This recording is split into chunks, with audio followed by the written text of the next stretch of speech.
제2의 심장으로 불릴 정도로 중요한 신체 부위 발.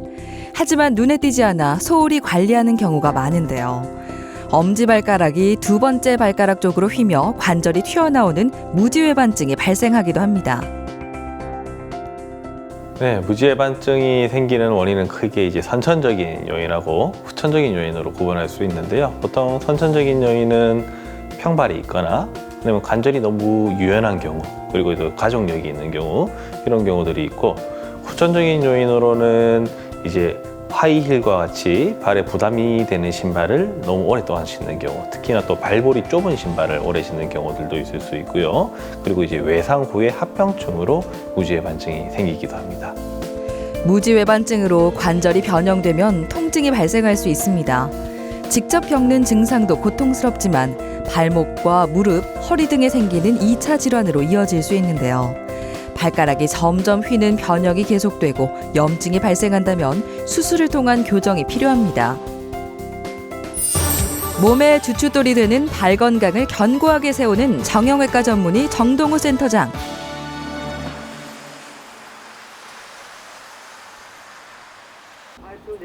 군인인 이훈주 씨는 엄지발가락이 휘는 무지외반증이 있었습니다.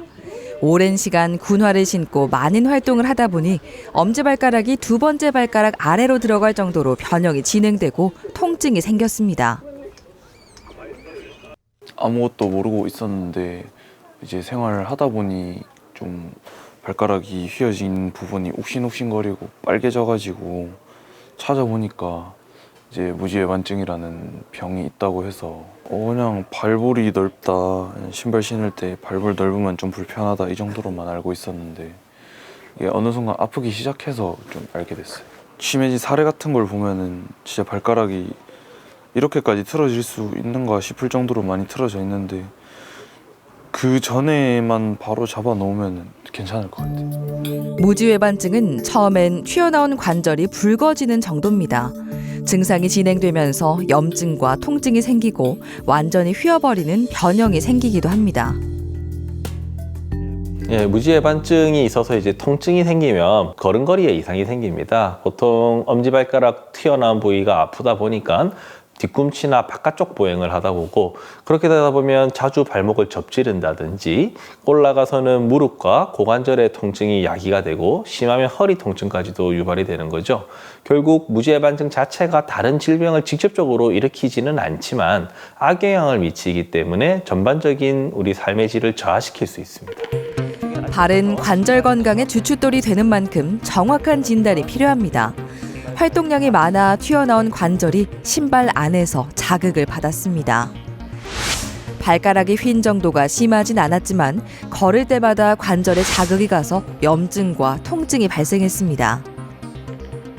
양발이 아프셔서 오셨어요. 이제 현재 발이 휘면서 안쪽 부분이 튀어나온 부분 쪽이 빨개지면서 전형적인 우리 무지외반증 변화가 있으면서 마찰이 생겨서 생기는 염증들, 우리가 발가락 앞쪽에는 그 충격을 흡수하기 위해서 물주머니가 하나 있어요. 저맥낭이라고 하는데 그 부위가 조금 부어있는 저맥낭경도 같이 돼 있는 거죠.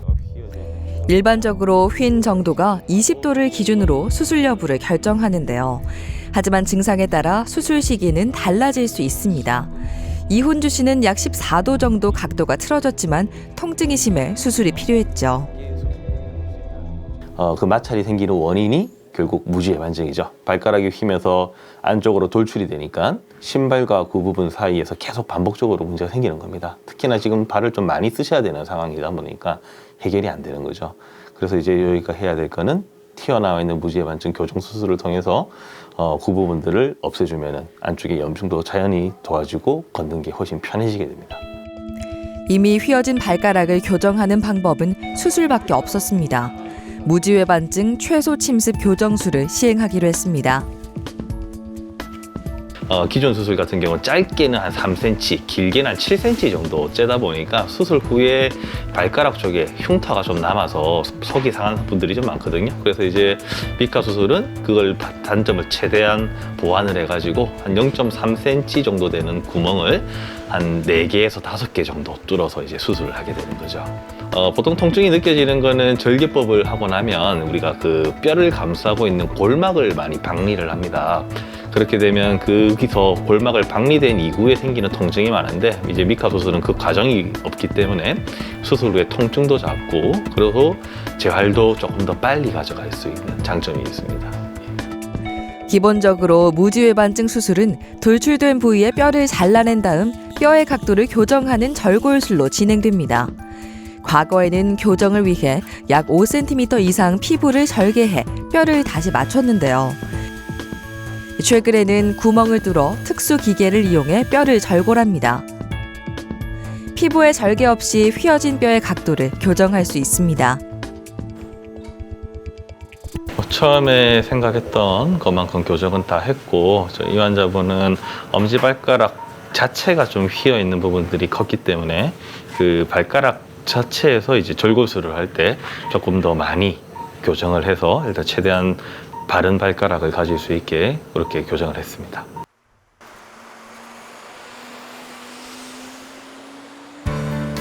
오른쪽 다리의 수술이 끝났습니다. 5일 뒤 나머지 왼쪽도 수술할 예정인데요. 예상한 것보다 통증이 심하지 않아 처음보단 수술을 기다리는 게 두렵지 않습니다. 수술한 당일날에 이제 진정제 맞고 자고 일어났다가 자면서 깼을 때 무통주사 때문에 좀 어지러운 게 심해가지고 무통주사를 아예 안 맞고 껐는데도 발도 아픈 거 없이 편해가지고 대신 보조기구하고 다니는 것만 좀 불편해가지고 그런 거 이외에는 불편한 거 없었어요. 치료 경과가 좋습니다. 안녕하세요. 지금 정도 시간이 지나가서 크게 안 아프면 앞으로도 크게 문제는 없을 거예요. 그 안쪽에 피멍이 빠지고 그리고 이제 기존에 저희가 수술하시고 나면 보통은 째지를 않기 때문에 이쪽 부위 6주가량 나중에 혼자서 열심히 좀 하실 수 있으셔야 됩니다. 아직까지는 직접적으로 이쪽을 이용해서 디디는 거는 안 되기 때문에 침대 위에 계실 때는 잘 풀고 계시고 나중에 수술 후에 신는 저희가 신발을 하나 챙겨드립니다. 뒤꿈치로 이제 보행을 시작을 하도록 할게요. 젊은 분들이 무지외반증이 생기는 경우들은 선천성 유지외반증이라고 청소년기에 보통 많이 생기게 됩니다. 이런 경우들은 재발률과 좀 많이 연관이 있습니다. 그렇기 때문에 관절이 많이 유연한 편일 수도 있거든요. 그렇기 때문에 수술 후에 충분한 안정과 정확한 교정을 위해서 조직들이 잘 맞지 않으면 재발을 빈번히 일어나게 됩니다. 그래서 수술 후에 저희가 교정해 놓은 만큼 유지가 될 수 있게 각별히 조금 더 신경을 쓰시라고 저희가 설명을 드립니다. 선천적으로 뼈가 유연하면은 이제 재발을 할 가능성도 있다고 했는데 제가 뼈가 유연한 편에 속해가지고 어떻게 될지 모르겠지만 재발하지 않게끔 제가 나름 뭐 걸음걸이에도 신경 쓰고 관리를 잘 해야 되지 않을까 싶어요. 장시간 걷거나 발을 움직이게 되면 통증이 심했는데 그런 거에 관계없이 좀 장시간 동안 움직이는 활동도 해보고 싶고 그래요.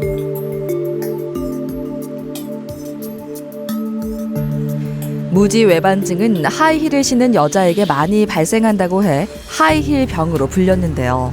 최근 남자들에게도 발병률이 증가하고 있습니다. 신발에 깔창을 넣거나 꽉 끼는 구두를 신는 등 후천적 요인 때문입니다. 그전에는 이런 게 있는 줄도 몰랐어요. 그냥 불편한 줄도 몰랐고. 근데 이제 4년 전부터 보니까 조금씩 튀어나오면서 이제 통증이 오고 불편하다 보니 이제 알아보게 되고 알아보고 나니 이게 무지외반증이더라고요. 그전에는 제가 뭐 운동을 좀 평소에 자주 하다 보니까 운동을 좀 심하게 해서 근육이 좀 부었다라고 생각을 했는데 이제 알고 보니까 이게 뼈가 이제 벌어지는 거더라고요. 박상민 씨는 3년 전부터 통증이 생겼는데요. 오래 걷거나 신발을 신을 때 증상이 특히 심해졌습니다. 뼈가 조금씩 튀어나와가지고 좀 아픈 그렇게 뭐 심각하게 아픈 건 아닌데 통증을 느낄 정도예요. 그래서 뭐 조깅이나 등산 같은 걸 그냥 마음 통증 이제 겁낼 필요 없이 그냥 좀 편안하게 하고 싶습니다. 네. 통증의 원인을 해결해 평소 좋아하는 운동을 마음껏 하고 싶은데요. 발을 살펴보니 발바닥에 굳은 살이 있습니다. 발가락이 휘면서 균형이 맞지 않아 압력이 가해지고 굳은 살이 생겼죠.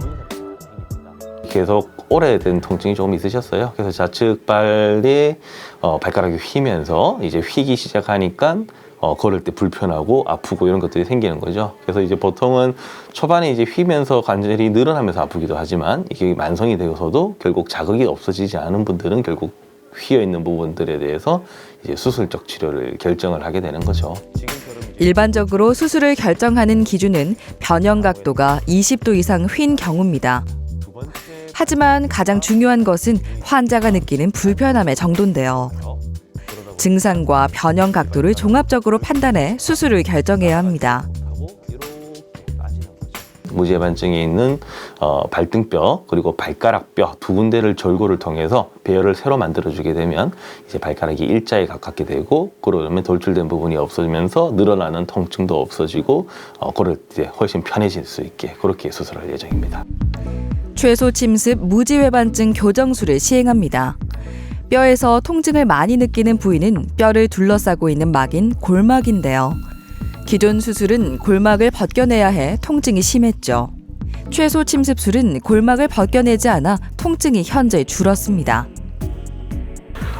처음에 생각했던 것만큼 일단 교정은 다 됐고요. 저희가 뼈를 먼저 절골을 해서 배열을 맞추고 나니까 대부분의 밸런스는 다 회복이 됐기 때문에 굳이 반대쪽에 인대나 어떤 힘줄을 좀 늘려주는 연부조직 유리술까지는 안 해도 돼서 수술은 빨리 잘 끝난 것 같습니다.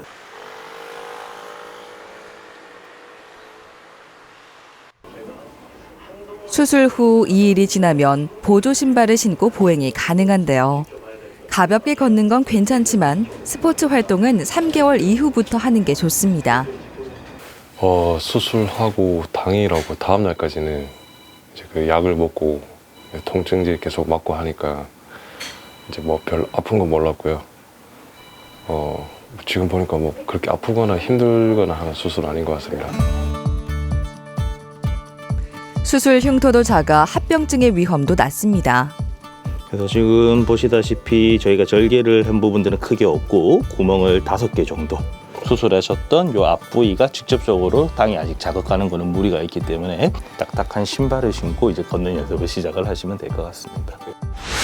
수술을 통해 튀어나온 관절을 교정했습니다. 이제 신발을 신었을 때 쓸리고 염증이 생기던 곳이 일자로 펴졌는데요. 통증도 많이 줄었죠. 충분한 안정이 되지 못하면 다시 뼈가 삐뚤어진다든지 그렇게 하면 다시 재발하게 됩니다. 그렇기 때문에 수술 후에는 수술 후에 신는 전용 신발이 있어요. 그래서 남학신 같이 생겼는데 그런 신발을 통해서 보행은 할 수 있으되 최대한 뼈에 부담은 안 줘서 편안하게 걸을 수 있게 그렇게 하는 신발을 한 4주에서 6주 정도 착용을 해야 합니다. 튀어나와 있던 부분이 좀 들어가 있어가지고 좀 신기했습니다. 수술 목적 자체가 뭐 완치하는 거고 다시 재발 안 하기 위해서 일단 뭐 보조기구 사용하면서 과장님 일단 뭐 알려주신 대로 뭐 잘 해야 될 것 같네요.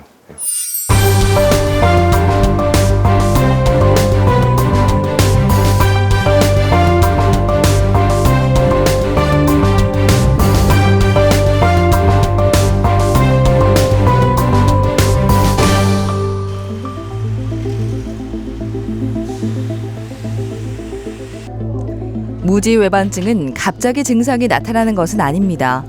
10년에서 20년 오랜 세월 동안 불편한 신발 등으로 압력이 가해지고 발가락이 휘면서 발생하는 거죠. 아프기는 엄청 오래됐었거든요. 아팠는데 그래도 참고 있었는데 근데 신발을 어느 날은 신발을 신으면 도저히 발이 아파가지고 얼마 걸음을 못 걸어요. 밤에 조금 많이 걸을 때는 욱신욱신하여 우리하에 욱신거리고 막 잠 못 잘 정도는 아닌데 많이 욱신거려 기분 안 좋게 조금 많이 아팠어. 욱신욱신거리면서 아팠어요. 웬만하면 참을 건데 안 그래가지고 한 살이 젊을 때 하자 싶어 그랬어요. 노정원 씨는 양쪽 모두 발가락이 휘면서 통증이 심했는데요. 특히 신발을 신는 게 불편했습니다. 양쪽 발이 이제 휘면서 엄지발가락 튀어나온 부위에서 통증이 있고 특히 오래 걷거나 많이 쓸 때 통증이 더 심해지셨던 분이십니다. 그래서 이제 수술 전에 저희가 엑스레이를 찍어 보니까 무지외반증이 생겨 있고 보통 한 단계가 1단계부터 한 3단계까지 있다라고 해서 한 2단계 정도 되는 정도의 어떤 무지외반증이었습니다. 예전엔 수술하면 통증이 너무 심해 한쪽만 수술을 하기도 했는데요. 최소 침습 수술법은 통증 부담이 비교적 낮아 양쪽 모두 수술을 시행했습니다. 저희가 뭐 기존의 절개법도 쓸 수 있고 하지만 환자분은 통증이 걱정이 되시고 그리고 수술 후에 어떤 여러 가지 부분들이 다 고려를 했을 때 채소 침습 수술, 미카 수술이 제일 적합할 걸로 생각되어 그것을 시행을 했습니다. 휘어있는 뼈를 특수기구를 이용해 자른 다음 나사로 고정하는데요. 피부 절개 없이 미세한 구멍으로 수술을 시행합니다. 이렇게 휘어져 있던 이런 부분들이 전에 있었던 내측이 돌출이 되고 자극이 됐던 그 부분들은 깨끗하게 없어져서 배열이 다시 잘 됐다라고 보시면 됩니다. 뼈의 모양을 바로잡아 옆으로 툭 튀어나온 관절이 들어갔습니다. 신발을 신을 때마다 걸렸던 부분이 사라졌죠. 11개월 정도 차 정도 되시는데요. 현재는 불편감이 전혀 없습니다. 뭐 통증이라든지 외형적이라든지 사용에 있어서 제한 없이 잘 쓰시고 계셔서 수술 후에 경과는 아주 좋은 상황입니다. 조금만 움직여도 부었던 발이 이제 오래 걸어도 괜찮습니다. 신발에 많은 영향을 받는 만큼 발을 압박하지 않는 편안한 신발을 신는 게 좋습니다. 뭐 기간이 있더라고요. 어느 정도 기간까지는 움직이면 안 되고 어떻게 하고 하는 그 과정 선생님 시키신 대로 하니까 별 어려운 건 없고 괜찮았어요. 지금은 뭐 전혀 이제 아프지도 안 하니까는 좋죠.